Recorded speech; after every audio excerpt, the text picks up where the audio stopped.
I have the great privilege in my job to experience the magnificent public lands and wildlife of this nation, to hold, as I did 2 weeks ago, in my arms, a California condor born in captivity, and have the opportunity to set it free to soar in the wild.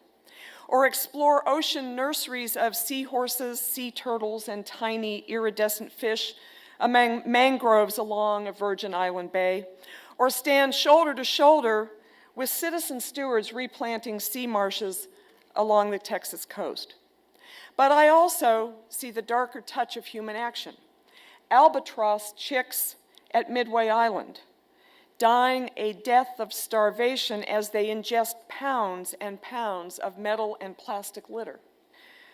I've also seen the devastation of our Gulf Coast after Hurricane Katrina, a devastation augmented by decades of loss of sea marsh through transformation of the coast, a devastation that resulted in our Fish and Wildlife Service carting away, can you get this, 650,000 dump truck loads of contaminated waste from Sabine National Wildlife Refuge. Our own challenges in managing that interface parallel the challenges of citizens, communities, corporations, the nation, indeed the world. I want to focus my comments on environmental entrepreneurship and its interface with public policy. Over the past decade, much scrutiny and discussion about the prospects of the greening of the economy has unfolded and its potential to advance environmental progress. Now, I think it's useful to think of environmental entrepreneurship as a discovery process, a journey, not a destination, always something more we can discover, always something we can do better. We already see technical wonders that use far fewer resources to do old tasks through precision. Now, I like to call this confluence of environment and economy the Viridian Verge, Viridian as in green, and Verge as in coming together. All entrepreneurship, whether environmental or otherwise, involves the search for ways to add value by reducing costs or improving the bundles of attributes of goods and services or rebundling available attributes in new ways. Now, environmental entrepreneurship centers on adding value by improving environmental performance through economic action, through community action, in the context, of course, of public policies that sometimes nurture it and sometimes hold that environmental entrepreneurship back. Technological innovations, but also, and perhaps more importantly, institutional and organizational innovations. Consider for a moment technological innovations. Its role, of course, is well understood in human progress and in entrepreneurship. Technological opportunities in environmental entrepreneurship, though, I would suggest, lie anywhere and everywhere. They lie not just in a small subset of technologies that we dub green, for example, like recycled products or alternative energy. Consider a few examples. There's an oil refinery and its pioneering wastewater treatment.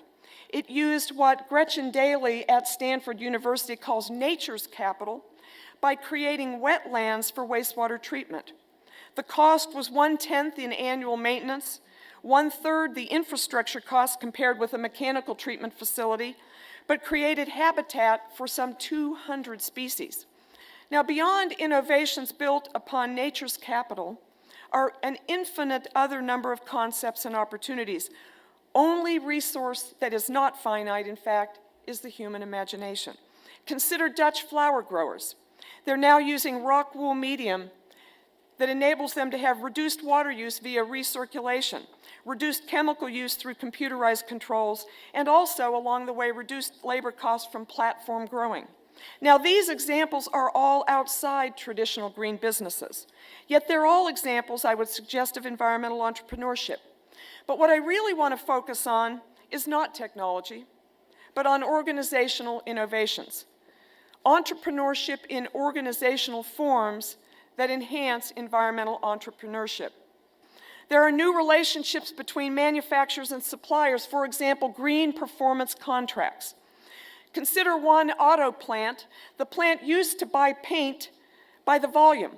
Think about it, there's no incentive under that context for the supplier to invent more efficient paint. What they did is revise their contract to paint performance contract based on the number of cars painted.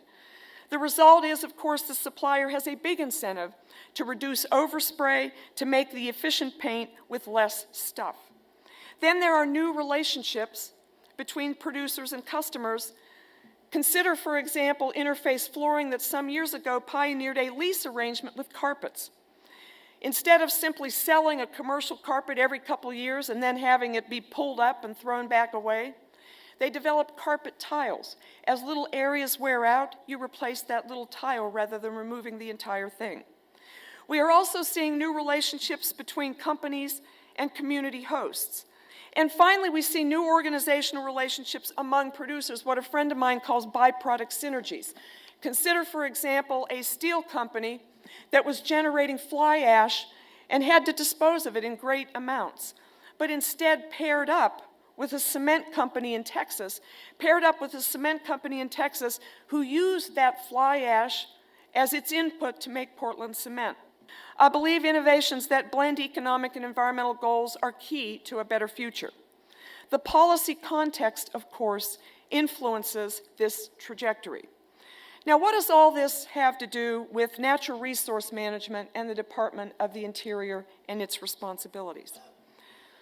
Interior is trying to do things differently. We are trying to foster new organizational relationships. Aldo Leopold, great 20th century conservationist, had a vision for this nation of citizen stewardship. He eloquently imagined each of us in our own backyards and communities would serve as stewards of the environment. At the dawn of the 21st century, Leopold's vision, I believe, is gaining momentum and holds unlimited possibilities. And I'd like you to join me on a virtual tour to review some of these ventures in citizen stewardship and cooperative conservation.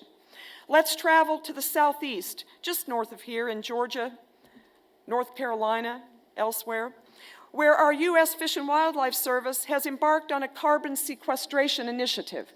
They've teamed up with electric utilities who are engaging in reforestation, so far having accomplished reforestation on 80,000 acres and growing. It's a net benefits concept, good for habitat, good for species, and sequesters carbon. Or let's crisscross the United States to the northwest and Hayfork, California. The town is set amid national forests, which had lost its traditional lumber and forestry jobs. It also needed to thin overly dense tree stands to bring the forests back to health and protect communities from catastrophic wildland fire. Through a business incubator idea, that small town of Hayfork created an enterprise to use small diameter timber from selective tree thinning. The result has been healthier forests, safer communities, and a stronger economy.